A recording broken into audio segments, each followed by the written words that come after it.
पित्रे ब्रह्मोपदेष्ट्रे मे गुरवे दैवताय च प्राप्याय प्रापकायास्तु நம ஸ்ரீநிதயே நமஹ. அன்புள்ள விஜய் தொலைக்காட்சி நேயர்களே, உங்கள் அனைவருக்கும் என்னுடைய வணக்கங்கள் மற்றும் இனிய நல்வாழ்த்துக்கள். இறைவன் இறைவி இவர்களிலே இறைவன் ரொம்ப ஸ்ட்ரிக்டானவன்.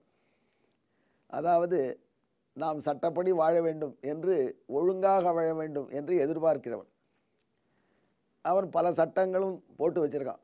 உண்மையே பேச வேண்டும், தாயை மதிக்க வேண்டும், தந்தையை மதிக்க வேண்டும், குருவை போற்ற வேண்டும் என்று பல பல சட்டங்கள்.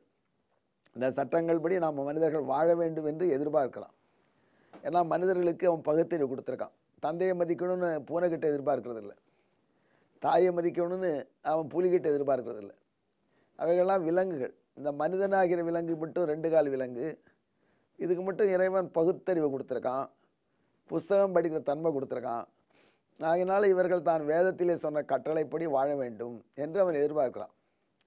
அப்படி கட்டளைப்படி வாழாதவர்கள் அவங்ககிட்ட வந்தால் இவர்களுக்கு கட்டளை மீறியதற்கு தண்டனை கொடுத்து இவர்களை புனிதராக்கி அவளை ரிஃபார்ம் பண்ணி அப்புறமாக தன்னுடைய வைகுந்த லோகத்துக்கு அழைச்சிட்டு போகலாம். அது வரைக்கும் இவங்க அங்கே வரத்துக்கு லாயக்கு இல்லை, இங்கேயே உழல வேண்டியது தான் அப்படின்னு மீண்டும் மீண்டும் பிறவிப்பு இறப்பு என்கிற சக்கரத்தில் சுழல விடணும். அதிலிருந்து அவங்க வெளிவரணும்னா எல்லாம் பர்ஃபெக்டாக இருக்கணும் அப்படின்னு இறைவன் எதிர்பார்க்குறான். ஆனால் இறைவிக்கு ஒன்று மட்டும் தெரியும், இந்த பெர்ஃபெக்ட் ஆளை தேடிட்டு இருந்தால் ஒரு ஆளும் கிடைக்க மாட்டான். எல்லாம் நல்லா தெரிஞ்ச பிறகு நான் சொல்கிறேன் பேசுகிறேன்னா வாய் திறக்கவே முடியாது. ஆகையினால் அன்னைக்கு தெரியும், அன்னை இவன் இப்படி யாரையாவது காப்பாற்றுறதுக்கு தயங்கினால் என்ன செய்யலாம் என்பதற்காகவே விடாமல் ராமாயணம் படிப்பாளாம். ராமாயணத்தை அவ்வளோ அக்கறையாக படிப்பாள் அன்னை. பகவான் கேட்டான், ஏன் இந்த ராமாயணத்தை விழுந்து விழுந்து படிக்கிற, நம்ம கதை தான் இது. இல்லைங்க, ராமாயணம் இன்ட்ரெஸ்டிங்காக இருக்குது அப்படின்னு தாயார் படிப்பாளாம். எதற்காக தாயார் ராமாயணம் படித்தா சீத்தை அப்படின்னு ராமபிரானுக்கு அப்புறம் தான் தெரிய வந்தது பகவானுக்கு. ஒரு நாள் ஒரு ஆசாமி வந்தான், ரொம்ப கஷ்டப்படுறேன் வாழ்க்கையில், வயசாகிடுது, என் பிள்ளைகள்லாம் என்னை முதியோர் இல்லத்தில் தள்ள பார்க்குறாங்க. அப்புறம் முதியோர் இல்லத்தில் போய் இவருக்கு நான் அங்கே வந்து கவனிக்கலைன்னாலும் இறுதிச்சடங்கு கூட செஞ்சுருக்கேன்னு பணம் கட்ட பார்க்குறாங்க. அது என் காதுபடவே பேசுகிறாங்க. எனக்கு ரொம்ப கஷ்டமாக இருக்குது.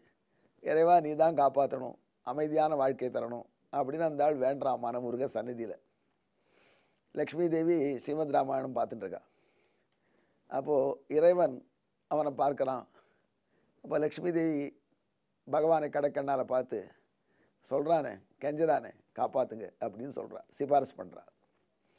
பகவான் சொல்கிறார், இப்போ மட்டும் சொல்லிட்டு சிபாரிசு பண்ண, இவனுக்கு எவ்வளவு புஸ்தகம் போட்டிருக்கேன், அப்பாவை மதிக்கணும்னு சொன்ன, இவன் மதித்தானா?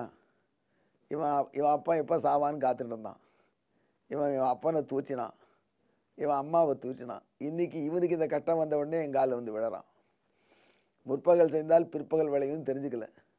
இவன் அப்பாவை எப்படி ட்ரீட் பண்ணானோ அப்படி தான் இவன் பிள்ளைங்க இவனை ட்ரீட் பண்ணுறாங்க. இவன் பிள்ளையாக இருந்த பொழுது அது எனக்கு தெரியலை, யௌவனம் இருந்தது, உடல் வலிமை இருந்தது, ரத்த ஓட்டம் நன்னா இருந்தது. அப்போ நான் போட்ட சட்டத்தெல்லாம் மதிக்கிற எண்ணம் வரல. இப்போது தளர்ந்து போயிட்டான். இப்போ வந்து நம்ம காலில் வந்து விழறான். இப்போ கஷ்டப்படட்டும், அப்போ தான் இந்த பாவம் போகும், அப்புறம் காப்பாற்றலாம் அப்படின்னு பகவான் ராமபிரான் சொன்னார். உடனே அன்னை சீதை சொன்னா, மனுஷன் ஏதோ நொந்து போய் அவசரத்தில் பிழை செஞ்சுட்டான், அதை போய் இவ்வளோ சீரியஸாக எடுத்துக்கிறதா? மனிதர்கள் என்பால் பிழை செய்பவர்கள் தான் மனிதர்கள், மன்னிக்க வேண்டியது நம்ம கடமை என்று தாயார் சொன்னான். நல்லா இருக்குது, பிழை செய்து தான் மனிதன் இயல்பா? மனிதனுக்கு நான் சிந்திக்க அறிவு கொடுத்துருக்கேன், படிப்பதற்கு புஸ்தகம் கொடுத்துருக்கேன். அதாவது சமஸ்கிருதம் கஷ்டம்னா தமிழில் படிப்பதற்கு கம்பராமாயணம் இருக்குது. அதுவும் முடியலன்னா ராஜாஜி எழுதியிருக்கார், சக்கரவர்த்தி திருமண் இருக்குது. அதுவும் முடியலன்னா விஜய் டிவி பக்தி விழாவில் எத்தனை பேர் சொல்கிறாங்க.